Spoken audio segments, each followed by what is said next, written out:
This is Talking Bullish, the new Bradford Bulls fan podcast. With your hosts, Laura Micklefield and Alan Raisin. This week we're recapping the brilliant game that we had against Sheffield Eagles. And then we're talking about all the Bulls news before previewing the game of the season. Welcome back to another week of Talking Bullish. Hi, Alan. Hi, Laura. How have you been? Yeah, not too bad. It's been a nice weekend of rugby league, I'd say. So, yeah, I don't think my prediction were too far wrong. Well, absolutely. Mine was miles off compared to yours. I know everyone laughing at me at 108 to 0. But at one point, I thought we were getting there. Maybe wrong on the nil, but, we'd have put the foot on the gas. We could have got to 108. So, obviously, we're referring to the Bulls Sheffield match that took place at Sheffield, and yeah, what a result. What a result indeed. Yeah, not to spoil it for anyone who hasn't seen the results, but presumably most people have seen the results. It was a thumping win for the Bulls. Bulls absolutely trampled over Sheffield. Yeah, brilliant. Really good performance. There's nothing more to say other than that. I think it was like you watch one try and another one's coming. So, yeah, it was really good. So we'll obviously go kind of through the tries and the try scorers and such. But I think I did say previously, if we go through every play that was good in that match, it'd be a very long podcast. Yeah, I think you'd get pretty bored with us. So, so we'll just obviously go through the tries then. So we started off 2 minutes and it was a Guy try. Guy scoring and lovely kick, touchline conversion again. Did kind of slack off a little bit and let the Eagles in. At this point, I was thinking, disappointing. Yeah, I was thinking to myself, oh no, my prediction's going to be totally wrong. After that, 17 minutes, Ox scored a try again. Lovely touchline conversion. Then 6 minutes later, it was a Tom try. I can't remember exactly where that was, but again, it got converted. And then Fulton scored another 4 minutes later at 27 minutes and again converted. So by this point, we're up to 24-4. Yeah, I'm thinking at this point we've kind of finished now, but no, still going. 36 minutes, try by Hooley, again converted. Another try by Tom, converted again, and then Guy in again before half-time. So we got to half-time, and it was 42-4 to the Bulls. Could hardly keep up, and I don't think the admin who was actually tweeting all the the tries were keeping up either. He's like, I've not even posted the conversion, and Hooley scored again. So, yeah, brilliant. What did you think to that half then, Alan? Oh, just relentless, wasn't it? Brilliant display, and it was just maybe a long time coming for the Bulls. It was, maybe some of our other matches should have been easier than they were, but this was really like a result that was due. We were due, yeah, I think. Definitely. I mean, no disrespect to Sheffield. I know obviously your opponents count for a lot of how you're playing, but considering I know they've lost quite a lot of matches, but none by that margin, and I think we were particularly ruthless, as well as them not being very good in defence, which obviously played in our favour. But I thought it was brilliant. 7 tries in the first half. I think there's only 2 errors the whole half and 1 penalty. And the penalty was on the 5th tackle, which resulted in the only Sheffield try in that half. So, obviously, if you've been a bit picky, you'd be like, let's try and defend it if you make the error. But I suppose that scoreline, you can kind of forgive them for that. But yeah, it was looking really good, playing with confidence, converting all opportunities. I think made a massive difference getting all the kicks as well, some cracking touchline conversions. I think, the game was kind of already won at halftime, wasn't it? But definitely, yeah. I was still hoping we'd come out firing in the second half, and wasn't disappointed. So straight out of half-time, we get a Gill try, which again is converted, and then he goes in again 8 minutes later, 49 minutes, 4:54. Yeah, and then brilliant Hooley try a couple of minutes after that. Converted again, 60 points to 4 at this point. And then it did kind of go a bit patchy at this point. I thought we were kind of letting a few sloppy bits kind of get into it then. It kind of showed because Eagles did score back, so it became 8-60 at that point. Kind of thought, yeah, maybe we're done here. It's just let's defend the last out. But yeah, was nicely surprised that nope, we weren't done there. 65 minutes, another Hooley try, again converted, 66-8.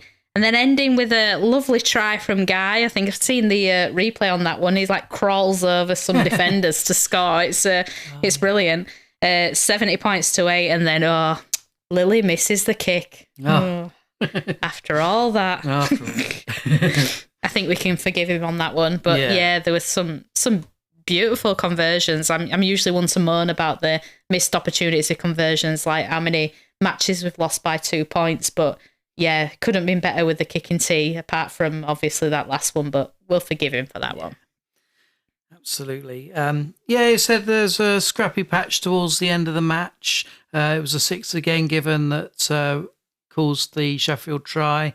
But, as you say, you can't really criticise too much about that game, can you? No, I think maybe if, like I say, they're looking back on a review of it, they might look at the tries, because to be fair, both the tries were pretty soft and in result of a Bulls indiscipline or Bulls error. But yeah, for me, I think it was like a near perfect game. I'd say 70 minutes, perfect game. But Sheffield didn't give up either. I mean, all credit to them.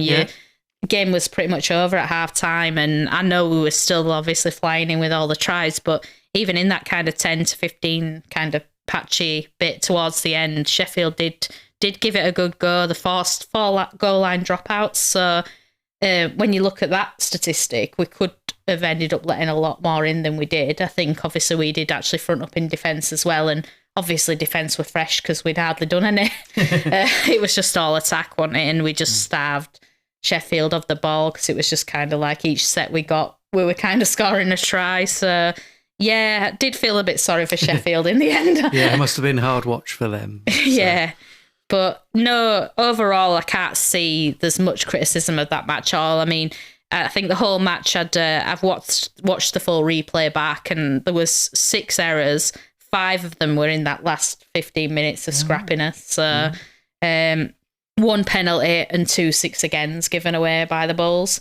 So yeah, I know obviously the people who'd liked the stats might go and have a look and say I've got that wrong, but it was I did go through and try and count them all. But to say that's a full match, that's not bad at all, and it's kind of what we've been craving. And we said it's the silly errors and the indiscipline that's cost us points in matches in the past. So really good to see. So just tossing up the try scores here in our notes. So Hooley got 3, was the man of the match. Guy Armitage got 3. Tom got 2. Gill got 2.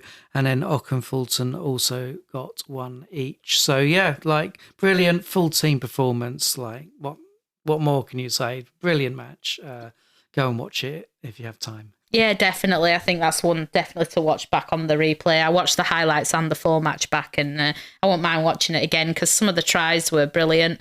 Really good support play, especially like Tom and Hooley.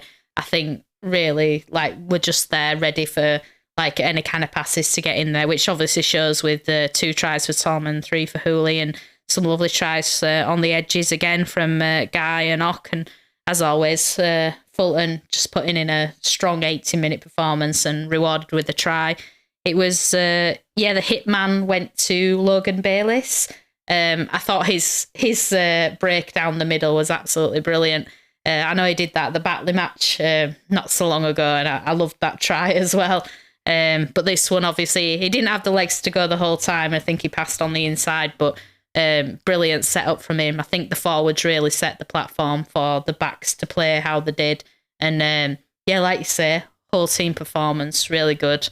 Yeah, I'd say 9.5 out of 10. Ooh, very good. Right, well, thinking about what's been going on in the news this week, should we start with a new signing?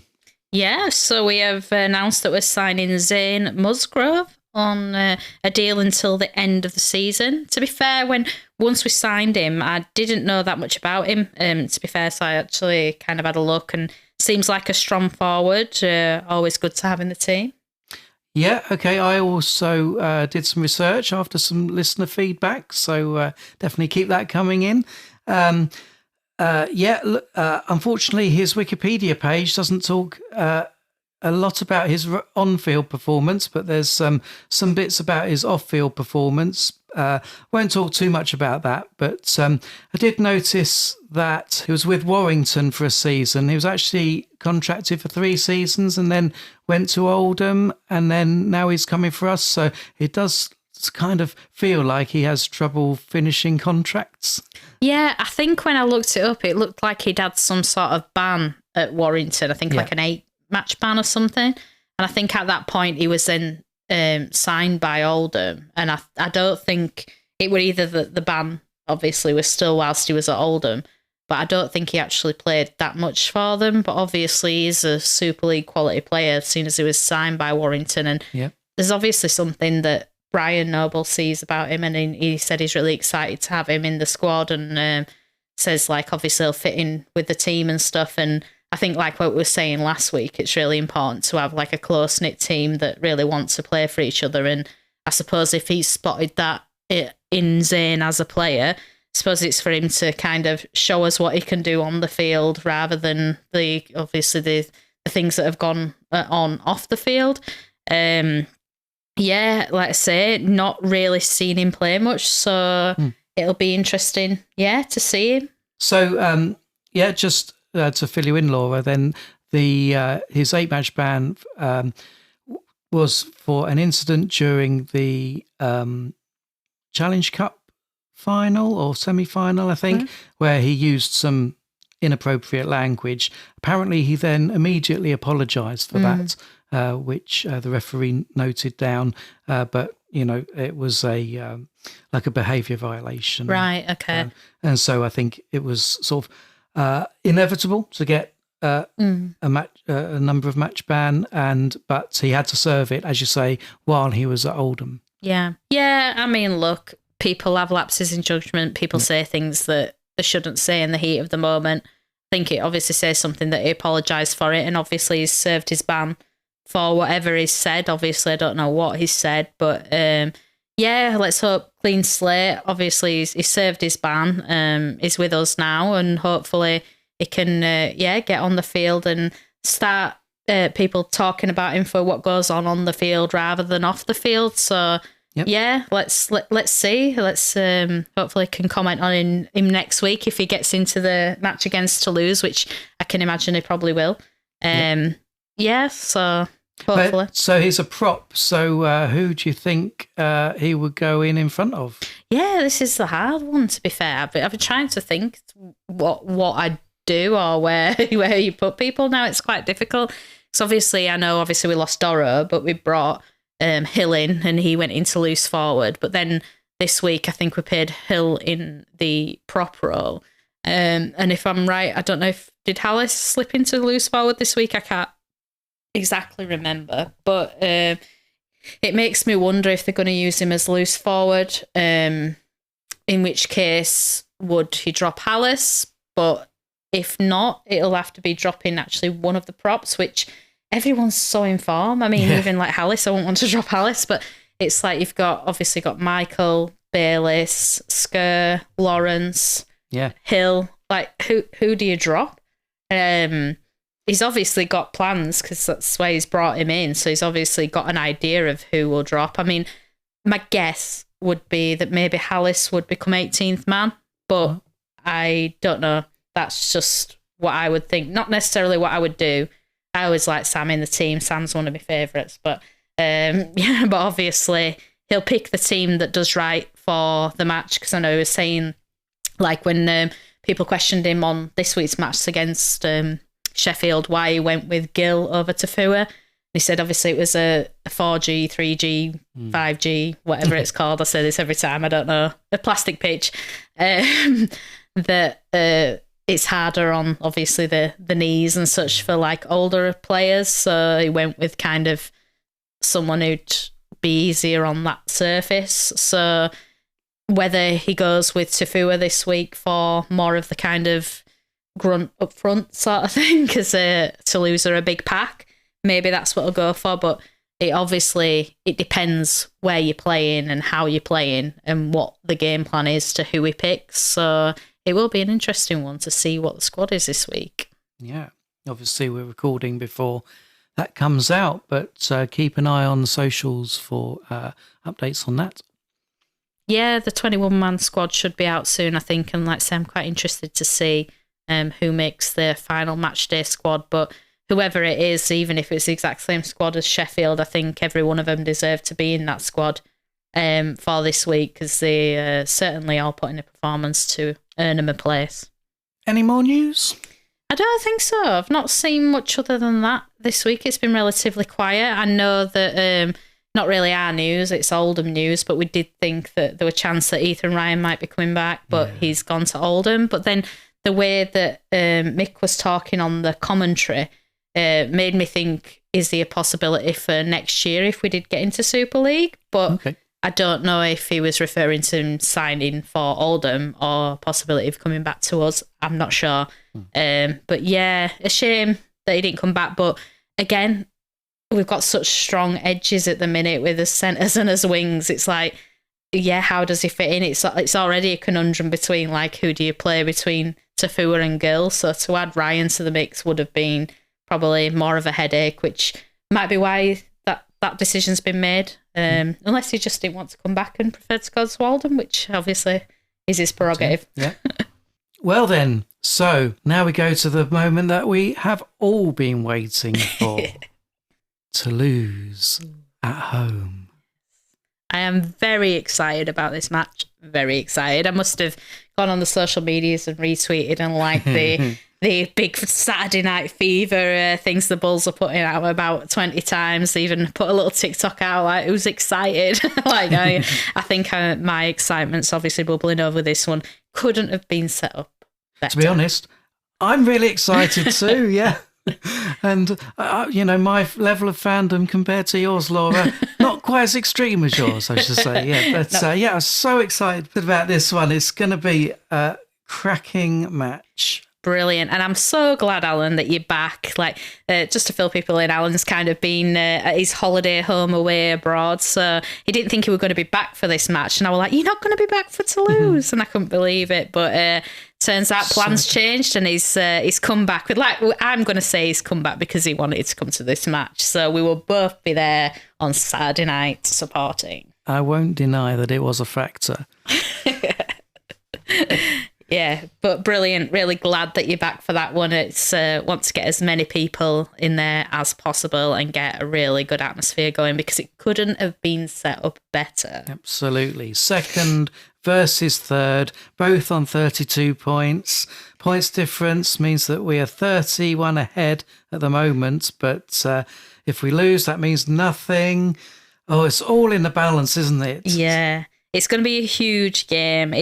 It's really good. I know, obviously, the Toulouse-York match was going to kind of dictate things a bit, and I was keeping my eye on that. And when I saw Toulouse were winning, I were a little bit disappointed. But then, which sounds crazy, because obviously you don't want first to pull away even more. But because of the points difference and just looking at things realistically with the kind of matches that are left, I thought first is probably out of our grasp, with the fact that York are like on such a good winning streak and how they're playing with confidence and such.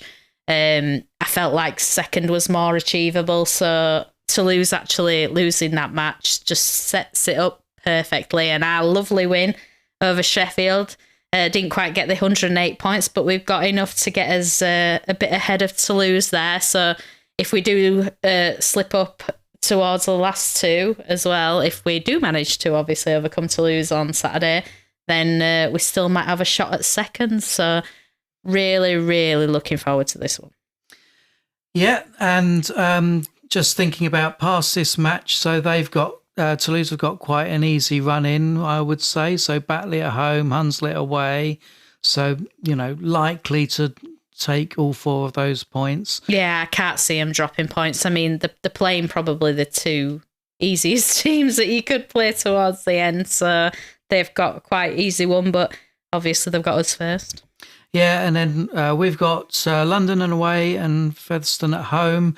So, not quite as easy. Both winnable games, but... Yeah, I think there's more chance of us slipping up than there is of Toulouse slipping up after this match, which makes me feel like it's obviously a must win to try and get second. There's obviously no guarantees we'll still get second because obviously they'd have 2 matches that are pretty winnable and we'd have to definitely win one of them and keep the points difference in our favour.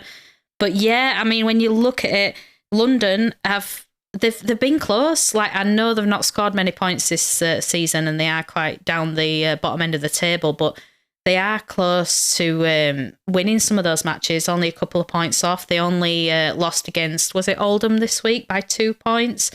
And did they give York a run for their money? Yeah, they did right up until the end. I think York kind of ran away with it towards the end, but they did for the majority of the match, but they just couldn't keep up. So I'm not 100% confident about our 2 last matches. Obviously, I'd love to be yes, as soon as we win Toulouse, see the confidence there. As soon as we beat Toulouse, that we've got second, but obviously there's still a lot of work to do. But if at least it'll be in our hands then. Yeah, and it's not down to someone else slipping up, which I don't see happening. But I just really want the win. It's always just seemed to be heartbreak against Toulouse, when we're getting towards the ends of seasons. Yeah, the semi-finals and the others losing by, was it 1 point in the end? I can't remember which 2021. I think I blocked it out. I can't remember, but I was so gutted. And I just think we always seem to go away to Toulouse.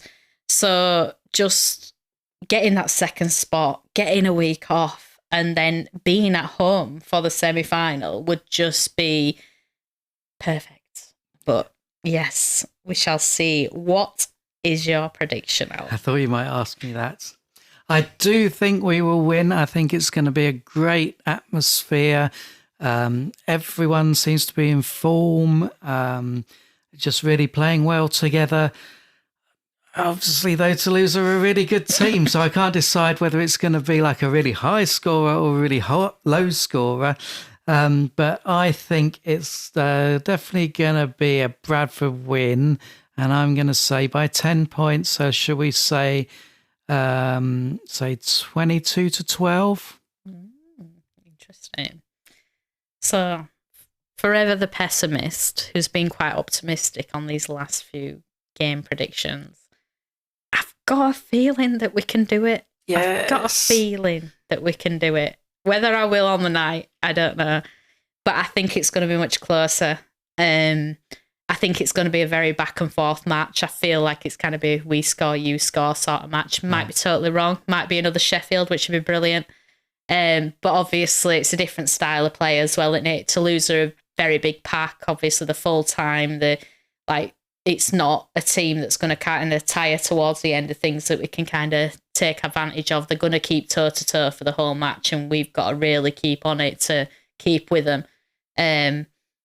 But yeah, I'm gonna go for a Bulls win, and that's not like me against Toulouse, definitely. But I'm gonna go for a Bulls win. But I'm gonna think maybe just 2 points in it, something like that. I think it'll be quite low scoring. I'm hoping it's going to be defence is going to be on top. So I'm going to go for 14-12. Okay. Let's wait and see. We're so excited here. Hope everyone here can make it. Bring a friend. Just, make it a great atmosphere. Yeah, take everyone you can with you. Let's get it packed out. Let's get a really good atmosphere. Let's make it that we're an extra player for the Bulls and really push them on. Let's just keep everything crossed that it doesn't end up like we did for the York 1895 Cup semi-final, where we were so excited and we couldn't wait, and then it were all a bit like, but let's keep positive, and it's still not the end of the world even if we lose. I think I worked out that the lowest we can drop now is to 4th. Yeah. So we're definitely in the playoffs. We've done it the tough way before. We can do it a tough way again. Obviously, we never quite get to that end goal, but to be able to finish second and get a week off, I think could just really be brilliant. But yeah, let's hope Bulls win. And now it's another edition of Bull or No Bull. Alan's turn this week for some. I hope they've been ratified by the RFL this week. Mainly sourced from Wikipedia, I'm afraid, but I think that's fairly reliable. Yeah. So. And you'll be pleased to know it's all about this week's foes, Toulouse Olympique. Oof. Okay, then. Here we go with statement one. So there are 2 true statements and 1 false statement. Right. Toulouse Olympique have been playing in the English Rugby League system continuously since 2016. Okay. The second statement is that during this time they have played 7 seasons in the Championship. And the final statement is that they have never finished below 5th place in the Championship. They are quite hard, actually, because I don't actually follow Toulouse and their results, to be fair. But I think I'm going to say true to the never finished below 5th. The reason I say that is because they're full-time, and if you're finishing below 5th as a full-time outfit in Championship, I don't think you're doing your job very well, and obviously they're still around. But yeah, so I'll say that one's true. So then the other, you said they've been playing since 2016. And what was the other? For 7 seasons in the Championship. So I don't think Toulouse have ever got to Super League, as far as I'm aware. I'm going to go for the second statement as Bull. The second statement was that they've played 7 seasons in the Championship. Yeah, because if the first statement is true, then they'd have played more. So one or the other's wrong. So I'll go for the second statement as Bull. Okay. I've made a slight administrative error. So that 7 doesn't include this season. Just if that changes your mind. Okay. I'll stick with it. Stick with it. Okay. So I was a bit sneaky, I'm sorry to say. But so Toulouse Olympique did join the Rugby Football League in 2016. It's their second time of joining. They sort of came for a few years and then went back. Right. They started off in League One and then got promoted to the Championship. And then in 2021, they got promoted to the Super League by winning the £1 million game. And so, yes, they have played 7 seasons in the Championship. One of them was COVID year, in which they won all 5 of their games, so came first. Yeah. And although since 2016 they have never finished below 5th place, in the previous time they were in the Championship, they finished 11th, 12th and 16th. Okay. So that wasn't in the period I was talking about. That I was actually most confident about was the one that was... yeah. But if I'd only been talking about since 2016, you would have been right. Fair enough.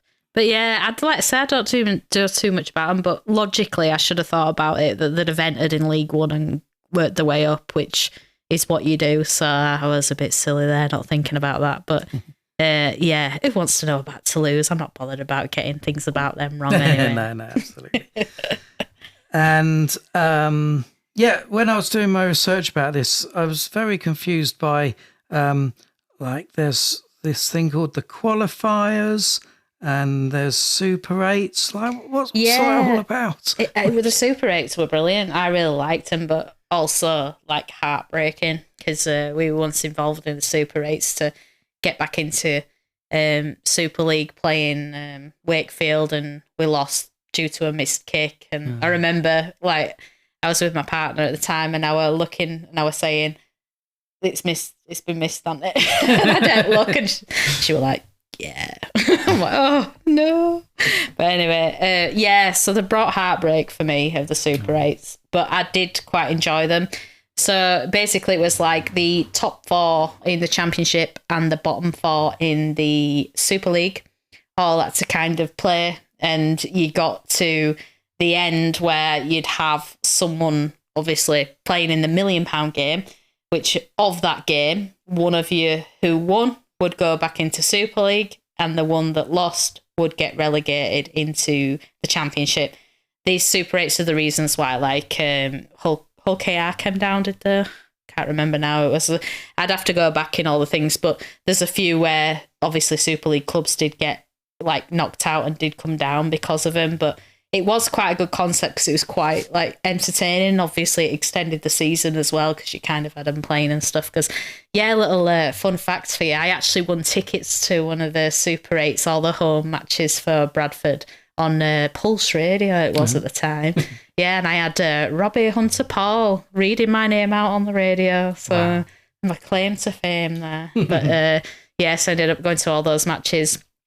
Which was inevitably the one that I ended up nearly crying at when we were 2 points away from getting back in Super League. But, like I say, we're Bradford. We do it the tough way. Is this the year that we're back in the big time? Let's wait and see. But first, let's win this league.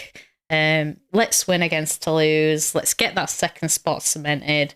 Get the week off. Get the semi-final won and get the final one. Come on, you Bulls. Excellent. So that's the end of another episode of Talking Bullish. Thanks very much for listening. Yeah, thanks again for listening, and thanks for feedback and questions and stuff. We seem to be getting more now, which is nice. A couple of comments or messages or things such as that, and we love it. Like, please do get in touch if there's anything you want to speak about. Yeah, be really good to get more fan interaction. So please follow us on all the socials. Keep listening on all the podcasting platforms. And let's get Bradford Bulls out there to the globe. And more importantly, into Super League, because that's where we deserve to be. Yeah, hopefully. But let's get the win against Toulouse. Let's hope that this time next week when we're sat recording, we're going to be just as happy as we are now with the excitement of the match, but we'll be excited about the win. Absolutely, yeah. Come on, you Bulls. Bye. Bye.